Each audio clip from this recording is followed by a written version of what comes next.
तो अब यहाँ पर हमने बेसिकली चेक कर रहे थे कि एज ग्रेटर देन है या नहीं है, ये सारी चीज़ें इसमें भी। अब यहाँ पर हमने कंपैरिजन ऑपरेटर देखना था, इफ एल्स से पहले मैंने आपको ये करवाना था। तो यहाँ पर कंपैरिजन ऑपरेटर बेसिकली होता क्या है कि अगर हम एक इक्वल से तो असाइन कर रहे हैं कोई भी वैल्यू किसी वेरिएबल को, तो डबल इक्वल से हम चेक करते हैं कि क्या वो दो वेरिएबल्स के अंदर जो वैल्यू है वो सेम है या नहीं है। अब यहाँ पर मैं आपको एक चीज़ दिखाता हूँ। अब यहाँ पर मैंने एक वेरिएबल बनाया हुआ है एज, इसके अंदर इंटीजर डाटा टाइप की हमें दिया हुआ है डाटा। अब दूसरा मैं यहाँ पर ले लेता हूँ डाटा, और इसके अंदर मैं दे देता हूँ जिस तरीके से 20। तो अब ये दोनों सेम नहीं है, तो ये चीज़ हमने यहाँ पर चेक करनी है कि यहाँ पर डबल इक्वल मैं लगाऊंगा किस तरीके से। मैं इसी को यहाँ से कॉपी करता हूँ, एज डबल इक्वल टू, या इसको सिंपल आप एक इको के अंदर जो एको है या इको जो भी आप कह सकते हैं, इसके अंदर मैं डबल इक्वल लगाऊंगा और यहाँ पर डॉलर डाटा, मैं इसको यहाँ से कॉपी करके यहाँ पर पेस्ट करता हूँ और रन करता हूँ। अब ये मुझे इसकी वैल्यू देखते हैं क्या मिलती है। अभी यहाँ पर इसको मुझे डबल कोट्स या सिंगल कोट के अंदर डालना पड़ेगा, तो इसको इस तरीके से, तो अब देखते हैं इसकी क्या वैल्यू है। तो यहाँ पर इसकी वैल्यू कुछ आ नहीं रही, ये किस वजह से नहीं आ रही ये देखते हैं। तो अभी ये जो रिटर्न करता है ये बेसिकली इफ एल्स के साथ यूज़ होगा, तो अब हम इफ एल्स करेंगे तो उसके साथ, तो यहाँ पर पहले हम इफ एल्स देख लेते हैं। अब कोई भी कंडीशन अगर हमने बनानी है, इस तरीके से मैं यहाँ पर आता हूँ, इस सारे को अब हम ख़त्म करते हैं और यहाँ पर एक कंडीशन बनाते हैं इफ़, और इसके अंदर मैं दे देता हूँ अगर एज ग्रेटर देन या जो भी लगाना है। अब यहाँ पर मेरे पास एक एज का वेरिएबल है, तो इसी के अंदर मैं करूँगा क्या, डॉलर एज अगर हमारे पास है ग्रेटर देन 15। अब ये मेरे पास ट्रू हो जाएगी, तो यहाँ पर मैं इको करवा दूँगा ट्रू, और यहाँ पर हमने इस तरीके से इसको करना है। आप देखते हैं ये हमारे पास ग्रेटर देन तो नहीं है लेकिन इक्वल है, तो ये चला ही नहीं, ठीक है। तो अब यहाँ पर इसी केस में हम यहाँ पर एक और आती है एल्स, और एल्स के अंदर हम दे देते हैं अगली कंडीशन जो कि होती है हमारे पास।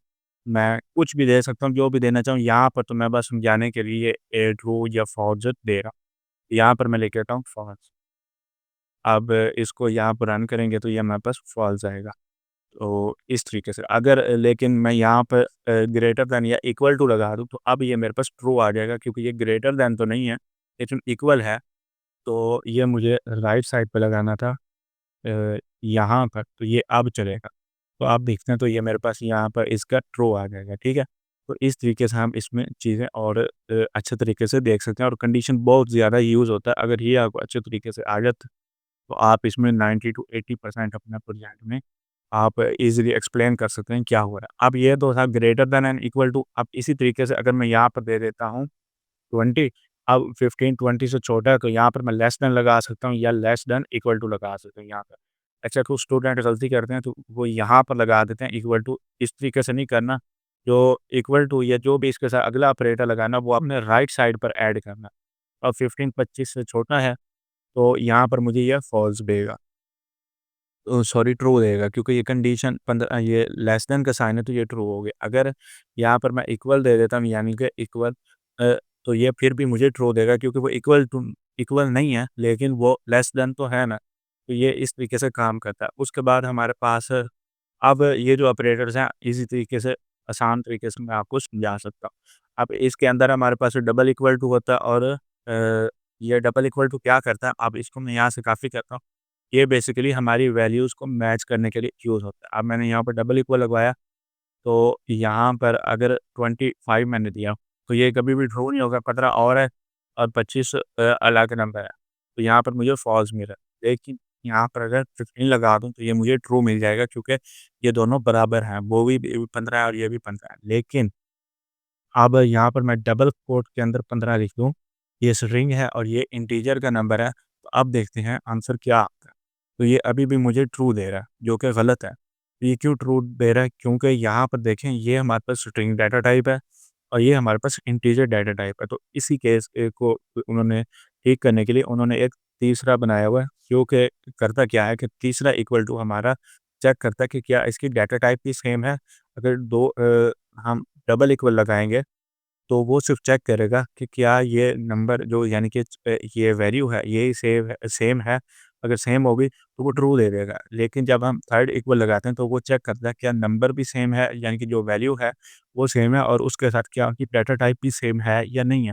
अब डाटा टाइप इसकी स्ट्रिंग है और इसकी हमारे पास आ जाती है नंबर या इंटीजर कह लें, तो ये हमारे पास फ़ॉल्स आएगा यहाँ पर। लेकिन डबल इक्वल के साथ यही चीज़ ट्रू आ रही थी। तो ये चीज़ है, इसको थोड़ा आपने ध्यान रखना है और याद रखना है। उसके बाद नॉट इक्वल टू होता है, not equal to basically use होता है कि आप जिस तरीके से उल्ट करने के लिए। अब डबल इक्वल टू क्या करता था, ये बराबर बताने के लिए यूज़ होता था कि सेम वैल्यू है या नहीं है। लेकिन अब यहाँ से मैं एक इक्वल हटा देता हूँ और इसकी जगह पर मैं शिफ्ट प्रेस करके 1 प्रेस करता हूँ तो ये नॉट इक्वल टू का साइन आ जाएगा। अब ये मेरे पास नॉट इक्वल टू है, तो मैं मुझे ये जो इसका आंसर मिलेगा वो फ़ॉल्स मिलेगा। क्यों? क्योंकि ये डबल इक्वल में तो इक्वल आ रहा था ना, क्योंकि वहाँ पर हमें ट्रू मिल रहे थे। तो ये जो साइन होता है एक्सक्लेमेशन मार्क, ये हमारा उल्ट कर देता है रिज़ल्ट को। यानी कि अगर ट्रू है तो उसको फ़ॉल्स कर देगा और फ़ॉल्स है तो उसे ट्रू कर देगा। ये इसलिए काम होता है। इसी तरीके से हमारे पास नॉट इक्वल टू ये मैंने आपको समझा दिए हैं। अब यहाँ पर नॉट इक्वल टू एक ये है और एक ये है। ये रिटर्न करता है true if X is not equal to Y, और ये जो है ये रिटर्न करता है if X not equal to Y. अब दोनों का देखिए यहाँ पर सेम लिखा हुआ है, लेकिन ये क्या करता है, ये जब स्ट्रिंग पे यानी कि सेम ना हो तो ये उसमें यूज़ होता है, लेकिन ये हम ज़्यादा ज़्यादा यूज़ नहीं करते। हम ये यूज़ करेंगे या ये यूज़ करेंगे, ठीक है? अब इसमें डाटा टाइप भी चेक होती है, जिस तरीके से यहाँ पर ट्रिपल साइंस में हो रही थी। यहाँ पर आप तो वो चेक करेंगे कि ये वैल्यू सेम है और ये डाटा टाइप सेम है, और जो पहले वाला होगा ये चेक करेगा कि क्या इनकी अब डाटा टाइप सेम नहीं है, तो यहाँ पर मुझे ट्रू मिल जाएगा। क्यों? क्योंकि जो भी पहले इस तरीके से जो भी आंसर आ रहा था ना, अगर इसको एक को हटा के ये लगा देंगे तो वो आंसर उल्ट हो जाएगा, यानी कि रिवर्स हो जाएगा। जिस तरीके से ऑपरेटर अगर आपने पढ़े हों, नॉट ऑपरेटर होता था, इन्वर्टर, तो उसमें ये सारा काम होता था। अब यहाँ पर ग्रेटर दैन, लेस दैन मैंने आपको सारा समझा दिया। उसके बाद स्पेसशिप है। स्पेसशिप करती क्या है, ये यूज़ ही मैंने तो अभी इतने प्रोजेक्ट बनाया उसमें यूज़ नहीं हो रहा, लेकिन अगर सुपरवाइज़र अमूमन ये सारे वो नहीं पूछते, ज़्यादातर वो एचटीएमएल, सीएसएस का पूछते हैं और इसमें कोई एक आधी क्वेरी का पूछते हैं, वो मैं आगे जब प्रोजेक्ट करेंगे तो उसमें हम देखेंगे। लेकिन फिर भी आप इसकी चैटजीपीटी से इसको पूछ सकते हैं, मैंने भी इसको इतना ज़्यादा यूज़ नहीं किया। उसके बाद इफ एल्स कंडीशन है, इसमें मैंने आपको इफ करवा दी है, आप इसी तरीके से एल्स भी करवा दी। अब देखें ये यहाँ पर नंबर दिए हुए हैं, 5 ग्रेटर देन 3 से, तो ये ट्रू होगी तो ये ऑटोमेटिकली चल जाएगी। इसी तरीके से यहाँ पर एक टाइम वेरिएबल बनाया हुआ टी और उसके अंदर 14 दिया हुआ, अब टी 14 लेस देन 20 से तो ये चल जाएगी। अब यहाँ पर इन्होंने एक एक्सरसाइज़ दी हुई है, ये आप करें, इससे आपकी काफ़ी हेल्प होगी। अब यहाँ पर ये मेरे पास कंडीशन है, देखिए 5 लेस देन है या 4 से, तो ये गलत हो जाएगी, तो ये हेलो नहीं चलेगा, बल्कि ये चलेगा कि यहाँ पर इस तरीके से, और माय नेम इज़ लिनस, ये जो भी है, तो इसका ये आंसर आएगा। ये उन्होंने बस कन्फ्यूज़ करने के लिए दिया हुआ, तो ये यहाँ पर एज़ इट इज़ ऐसे ही चल जाएगी। तो मैं इसको सबमिट आंसर करता हूँ, तो ये मेरे पास ट्रू हो जाएगा। तो ये है कि करेक्ट आंसर। इसी तरीके से आप इसकी ये सारी एक्सरसाइज़ करें, इससे आपके क्वेश्चन इम्प्रूव होंगे और आपका लॉजिक थोड़ा-सा अच्छा होगा और आपको कॉन्फिडेंस मिलेगा। मेन चीज़ यहाँ पर कॉन्फिडेंस की। उसके बाद हमारे पास इफ एल्स इफ आ जाती है, ये तो सिंपल एक इफ और एल्स लगी हुई थी कंडीशन, लेकिन हमारे पास मल्टीपल कंडीशंस भी हो सकती हैं। कैसे? फॉर एग्ज़ाम्पल हमने यूज़र का डाटा, जब हम लॉगिन पेज बनाएँगे तो वहाँ पर हम चेक करेंगे कि डेटाबेस से पहले तो चेक करो क्या ईमेल सेम है और पासवर्ड सेम है। अगर सेम है तो क्या वो दोनों पहले रजिस्टर हुए हुए हैं, अगर हैं तो इस तरीके से सारा यानी कि हम इसमें चेकिंग वगैरह करेंगे। तो वहाँ पर हम मल्टीपल कंडीशंस लगाते हैं, यानी कि यहाँ पर इफ़ और यहाँ पर एल्स इफ़ और फिर लास्ट वाली जो होगी एल्स, यानी कि अगर कुछ भी नहीं है तो एल्स प्रिंट कर दो। जिस तरीके से यहाँ पर है। अब यहाँ पर तो एक ही एल्स इफ़ लगी हुई है, लेकिन नेस्टेड एल्स इफ ये आ जाती है पीएचपी में, नेस्टेड इफ। अब इसमें है क्या, देखें एक कंडीशन लगी, अब यहाँ पर ए में मेरे पास 13 था, तो 13 ग्रेटर दैन 10 है, तो ये कंडीशन मेरे पास ट्रू हो गई, तो ये आ जाएगा अबाउट 10। अब इसके अंदर जब हम गए हैं तो ये कंडीशन चलेगी। अब यहाँ पर क्या ए ग्रेटर दैन है 20 से, तो वो बिल्कुल नहीं है, तो यहाँ पर ये कंडीशन फॉल्स हो गई, तो यहाँ पर ये वाली जो एल्स है ये चल जाएगी। इस सारे का जो आंसर आएगा वो हमारे पास आएगा अबाव 10 और आएगा बट नॉट अबाव 20। इस तरीके से ये सारी चीज़ें हम इसके अंदर कर सकते हैं। अब मैं इसको रन करूँगा तो ये आएगा आंसर और एक ये आ जाएगा, ये वाली नहीं चलेगी। ये देखिए अबाव 10 बट नॉट अबाव 20, तो यहाँ पे एक लाइन ब्रेक लगा लेंगे, जो भी लगाना है लगा सकते हैं। इस स्ट्रिंग के आगे ही आप लगा सकते हैं इस तरीके से लाइन पे, तो ये भी चलेगी। ज़रूरी नहीं है क्योंकि ये तो अभी रन ही नहीं हो रही, इसलिए यहाँ पर लाइन ब्रेक नहीं लगेगा, तो मैं यहाँ पर दे देता हूँ, तो ये अब नेक्स्ट लाइन में आ गया इस तरीके से। अब नेस्टेड इफ में इसी तरीके से ही काम होता है। उसके बाद हमारे पास अब मैंने ये भी आपको समझा दिया, कंडीशंस भी समझ ली हमने, एल्स इफ स्विच वाला जो है वो हम ज़्यादा इतना यूज़ नहीं करते। अब यहाँ पर उन्होंने कहा हुआ कि जो 18 से ऊपर वाली होगी उसको आपने रजिस्ट्रेशन अलाउ करनी है, तो ये हम कर सकते हैं। अब लूप है, लूप में हमारे पास कई तरीके के लूप आ जाते हैं, फॉर लूप, व्हाइल लूप, ये फॉर ईच लूप। अब फॉर ईच लूप बेसिकली अरे पर लगती है, तो वो हम आगे देखेंगे, लेकिन अभी के लिए जो बेसिक लूप्स हैं वो हम देख लेते हैं यहाँ पर लूप्स में। तो यहाँ पर हमारे पास व्हाइल लूप है, डू व्हाइल लूप है, इसी तरीके से फॉर लूप है, फॉर ईच लूप है। तो यहाँ पर इन्होंने बेसिक बताया हो कि जो लूप है बेसिकली एक लूप होती क्या है, यानी कि एक ही काम को बार-बार करवाने को हम लूप कहते हैं। फॉर एग्ज़ाम्पल हम एक टेबल प्रिंट करवा रहे हैं, यानी कि तो उसमें एक ही काम बार-बार हो रहा है, कोई नंबर प्रिंट हो रहा है, तो वहाँ से कर देते हैं। अब ये लूप काम सेम ही करती हैं, लेकिन इनका सिंटैक्स चेंज होता है। व्हाइल लूप का अलग है, डू व्हाइल का अलग है, फॉर लूप का अलग है।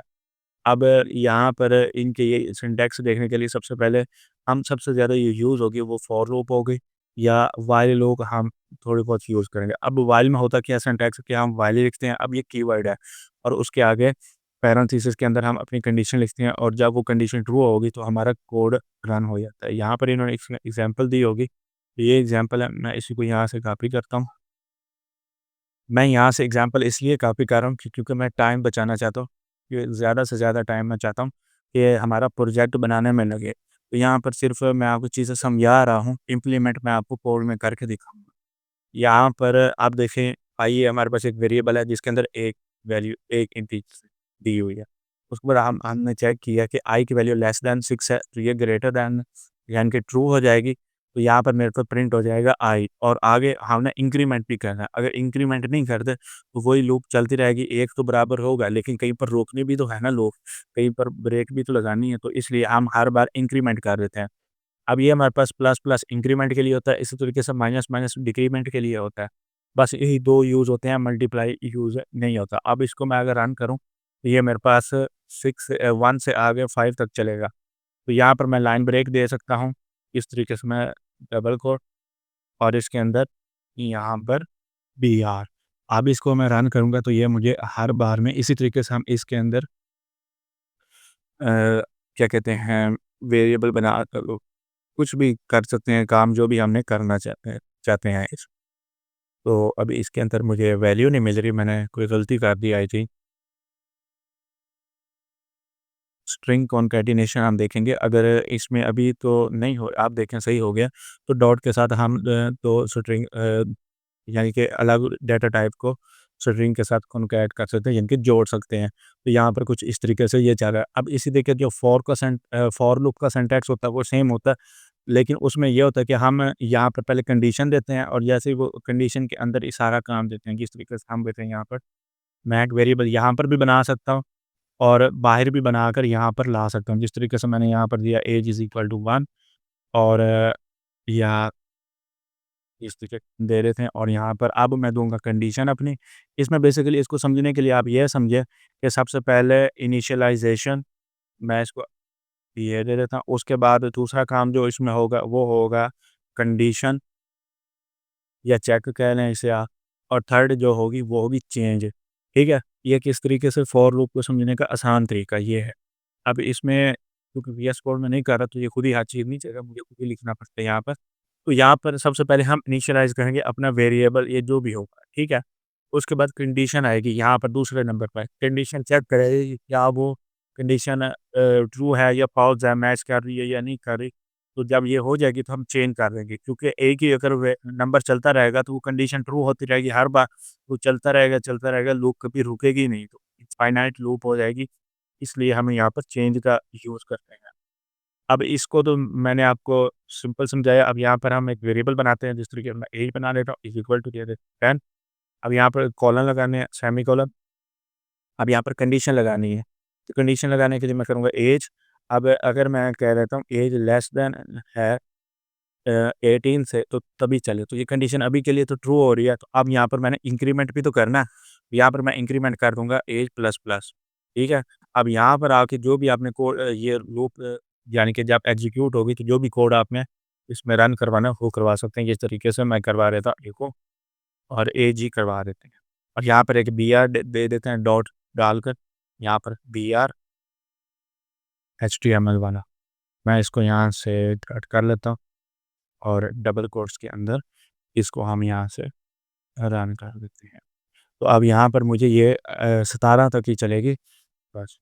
यहाँ पर ये अभी हो नहीं रहा, मैंने यहाँ पर डॉलर साइन नहीं लगाया, तो इस तरीके की गलतियाँ वगैरह हो सकती। तो ये देखें, यहाँ से हमारी ये चल रही है 10 से चली और 17 तक। लेकिन अगर यहाँ पर मैं इक्वल टू भी लगा दूँ, तो ये अब 18 तक चलेगी। इस तरीके से हम लूप के अंदर काम करते हैं और ये सारा काम होता है। आपने जहाँ तक चलानी है वहाँ तक चला सकते हैं। अगर मैंने 18 तक की चलानी है, तो फिर मैं यहाँ पर 19 लगा दूँगा, तो वो 18 तक चलेगी, या 18 कह लें, जो भी है। तो इसी तरीके से मैं अगर उल्टी चलाना चाहता हूँ, तो यहाँ पर माइनस माइनस दे दूँगा, और इसकी कंडीशन दे दूँगा कि अगर वो ग्रेटर दैन 0 है, यानी कि क्योंकि अब मैं लेस ना लगाऊँगा, अगर एज लेस दैन 0 है, तो तभी चलेगी। अभी तो ये ग्रेटर है, तो चलती जाएगी, लेकिन यहाँ पर अगर मैं लेस दैन 0 या इक्वल टू 0 लगा देता हूँ, तो ये 10 से लेकर मेरी 0 तक चलेगी और 0 पर आके स्टॉप हो जाएगी। अभी के लिए मैंने गलत कर दिया इसमें कुछ, तो इंक्रीमेंट, डिक्रीमेंट लगाया यहाँ पर। ऐज आप देखें, ऐज जो मेरी है, अगर ग्रेटर दैन अ, यहाँ पर ग्रेटर दैन है या इक्वल टू है, तब चले। तो ये मेरे पास यहाँ से देखें 10 से लेकर 0 तक चली है, ठीक है? तो 0 जब 0 आ जाएगा, तो 0 ग्रेटर दैन 0 तो नहीं ना होगा, लेकिन इक्वल है, तो इसलिए यहाँ पर 0 भी आया। इस तरीके से हम उल्टी भी चला सकते हैं, अगर हमें कहीं पर इस तरीके का काम करवाना। इसी तरीके से इसके अंदर पैटर्न्स वगैरह बनाने के लिए भी इसको यूज़ करते हैं। आपने अगर पीएसए किए हो, तो उसमें पैटर्न्स वगैरह बनाने के लिए इस्तेमाल, ठीक है? इसके बाद हमारे पास फॉर ईच लूप होती है, जो कि हमारे पास अरे पर चलती है। अच्छा, तो अब हम देख रहे हैं for each loop. For each loop होती है बेसिकली हमारी अरेज़ पर यूज़ होती है। ये यानी कि अरे क्या होता है? अरे एक होता है जिसके अंदर हम कलेक्शन ऑफ डाटा यूज़ कर सकते हैं। तो एक बड़ा वेरिएबल समझ लें, मिसाल दे रहा हूँ, एक बड़ा वेरिएबल होता है जिसके अंदर हम मल्टीपल वैल्यूज़ स्टोर कर सकते हैं। पीएचपी में अरे अब बनती किस तरीके से है, हर प्रोग्रामिंग लैंग्वेज में हमारे पास अरे। तो यहाँ पर जिस तरीके से बाकी काम होता है सेम वैसे ही है, यहाँ पर लेकिन साथ आपने लिखना होता है अरे। अब ये बनाया मैंने वेरिएबल है, लेकिन इसके अंदर साथ अरे बनाने के लिए हम लिखेंगे अरे, और उसके आगे हम अपनी वैल्यूज़ देते जाएँगे। जिस तरीके से डबल कोट के अंदर सिंगल दें, अगर नंबर देना तो नंबर दें, लेकिन कॉलन डाल के दूसरी वैल्यू देखिए। ठीक है, अब इसके अंदर मेरे पास 4 कलर्स हैं, ये 4 वैल्यूज़ कह लें। अब इसका इंडेक्स मेरे पास 0 है, इसका 1 है, अरे हमारे पास 0 इंडेक्स से शुरू होती है। तो अगर मैंने इस रेड को यानी कि चाहिए मुझे रेड, तो मैं करूँगा क्या? मैं डॉलर साइन और आगे कलर्स और आगे कुछ इस तरीके से, और इसके अंदर अगर 0 दूँ, तो ये मुझे इसकी इनके वैल्यू मिल जाएगी। देखते हैं मिलती है या नहीं मिलती, तो वो इस तरीके से देते हैं या इस कोड के अंदर देते हैं, लिख के इस तरीके से मिलेगी, ठीक है? क्योंकि मैं अभी पीएचपी को इतना इस तरीके से यूज़ नहीं करता, मैं बस प्रोजेक्ट में जितना काम आना होता, क्योंकि मैंने जब सीखी थी काफ़ी टाइम हो गया, तो इसलिए मैं थोड़ा-सा कन्फ्यूज़ होता हूँ कि कहीं आंसर सही आता है या नहीं आता। अब जिस तरीके से यहाँ पर फॉर ईच लूप है। अब फॉर ईच लूप से होगा क्या कि इसके अंदर जितने भी आइटम्स होंगे मेरी इस अरे के अंदर, वो एक के बाद एक प्रिंट होता जाएगा। मुझे बार-बार हर एक को इंडेक्स के साथ प्रिंट करने की ज़रूरत नहीं है। तो ये यूज़ होता है। बेसिकली ये कब यूज़ होता है? जब हमें कोई कमेंट पर शो करवाना हो, या मिसाल के तौर पर हमने एक कार्ड बनाया है अपने प्रोजेक्ट में, जिसके अंदर हमारे पास एक आइटम है, प्रोडक्ट है, उसका नाम है, वो सारी चीज़ें हैं। तो वो यहाँ पर हम एक बार रख देंगे और आगे हम फॉर ईच लूप लगा देंगे अपनी अरे के अंदर। तो वो करेगा क्या? उस अरे से वो सारी चीज़ें आती आएँगी, खुद ही वो सारे जितने भी प्रोडक्ट्स होंगे वो प्रिंट कर देगा स्क्रीन पर। वहाँ पर बेसिकली हम फॉर लूप को भी यूज़ कर लेते हैं और फॉर ईच को भी यूज़ कर लेते हैं, डिपेंड करता है हमारी रिक्वायरमेंट क्या है। ये सारी चीज़ें यूज़ होती हैं। उसके बाद फॉर ईच के अंदर हमारे पास की भी होती है। अब ये एक हमारे पास फंक्शन बना हुआ है, इसको ये आगे देखेंगे। तो अभी के लिए मैं आपको फंक्शन की थोड़ी-सी दे रहा यहाँ पर एग्ज़ाम्पल। उसके बाद हम रिजेक्ट फंक्शन देखेंगे जो कि डाटा के लिए। अब फंक्शन क्या होता है? फंक्शन बेसिकली हमारे पास एक कोड होता है, यानी कि एक स्टेटमेंट होती है जो कि हमें अगर मिसाल के तौर पर किसी यूज़र की हमने एज फाइंड करनी है, उसका हम एक फंक्शन लिखा, तो हमारे पास 100 यूज़र आ रहे हैं, तो हमें वो हर बार लिखने की ज़रूरत नहीं है, एक ही बार हम उसे एक फंक्शन में डाल देंगे, तो बस उस फंक्शन को रन करते रहेंगे, तो वो उसकी एज हमें काउंट करके देता रहेगा। ये इसके लिए हम यानी कि रिपीटेड काम को ख़त्म करने के लिए ये फंक्शन यूज़ होता है, यानी कि एक ही बार उसे हम डिफ़ाइन कर देते हैं और फिर वो जब-जब हमें चाहिए होता है, तो हम उसे रन कर देते हैं। इसका सिंटैक्स सिंपल सा है, हमने पहले फंक्शन लिखना होता है, इसी तरीके से लिखना है, ये कीवर्ड है और आगे हमने अपने फंक्शन का नाम देना होता है, जो भी देना है, सम करना है और उसके आगे हमारे पैरामीटर्स होते हैं पैरेंथेसिस के अंदर, जो कि मैंने आपको प्रीवियस वीडियो में बताए थे। तो यहाँ पर जो आते हैं वो पैरामीटर्स होते हैं और यहाँ पर जो आते हैं उसको हम कुछ और कहते हैं, नाम ज़हन से निकला था, पैरामीटर्स और ऑपरेंड या ऑपरेटर्स इसी तरीके। बहरहाल इसको मैं यहाँ से कॉपी करता हूँ और यहाँ पर आप मेरे पास मैं फंक्शन का नाम दे देता हूँ सम। और अब यहाँ पर मेरे पास मैंने एक फंक्शन का नाम दिया सम और इसके अंदर मैं पैरामीटर अपना जो भी देना चाहूँ वो दे देता हूँ, जिस तरीके से यहाँ पर अब इन्होंने डॉलर के साथ किया हुआ, तो यहाँ पर एक्स और यहाँ पर मैं दे देता हूँ इस तरीके से वाई। और यहाँ पर रिटर्न में करूँगा क्या मैं वैल्यू, तो अब वैल्यू में मैं क्या लेके आऊँगा, मैं इन दोनों का सम लेके आऊँगा। किस तरीके से होगा, मैं इसको यहाँ से कॉपी करता हूँ, यहाँ पर value is equal to dollar X plus dollar Y. तो अब यहाँ पर मैंने कोई वैल्यू भी नहीं दी अभी के लिए। अब ये फंक्शन मेरा बन गया, तो अब मैं यहाँ पर सिंपल सम और इसके अंदर मैं 9 कॉमा 4 करूँगा, तो ये मुझे इसका सम करके दे देगा। अभी के लिए मैंने इको कुछ भी नहीं किया, तो ये स्क्रीन पर कुछ भी प्रिंट नहीं होंगे, तो मैं यहाँ रिटर्न की जगह इसको कह देता हूँ एक। तो ये मेरे पास अब इसकी जो सम होके आ जाएगी मेरे पास वैल्यू, ये देखिए इसकी। ये एक बार चला, अब इसको मैं दोबारा चलाना, मैं कहूँगा क्या, इसी को यहाँ से कॉपी करूँगा और नीचे आऊँगा और यहाँ पर पेस्ट कर दूँगा। तो यहाँ पर मैं जिस तरीके का कुछ भी दे सकता हूँ और इसके अंदर फंक्शन के अंदर मैं वैलिडेशन दे सकता हूँ कि जो मेरे पैरामीटर्स में वैल्यू हो वो माइनस में ना हो, इसी तरीके से काम कर बेसिक सी मैं चीज़ें समझा रहा हूँ। ठीक है, अब ये कि माई मैसेज का इन्होंने फंक्शन बनाया जो कि हेलो वर्ल्ड कहता है, यानी कि जब भी मैं माई मैसेज फंक्शन को चलाऊँगा, तो ये हेलो वर्ल्ड प्रिंट हो जाएगा। इसी तरीके से यहाँ पर ये प्रिंट हो रहा है। अब यहाँ पर अरेज़ मैंने आपको समझा दी थी पहले ही, अरेज़ इस तरीके से बनती हैं, ठीक है? अरेज़ के अंदर हम मल्टीपल डाटा टाइप्स भी दे सकते हैं डिफरेंट।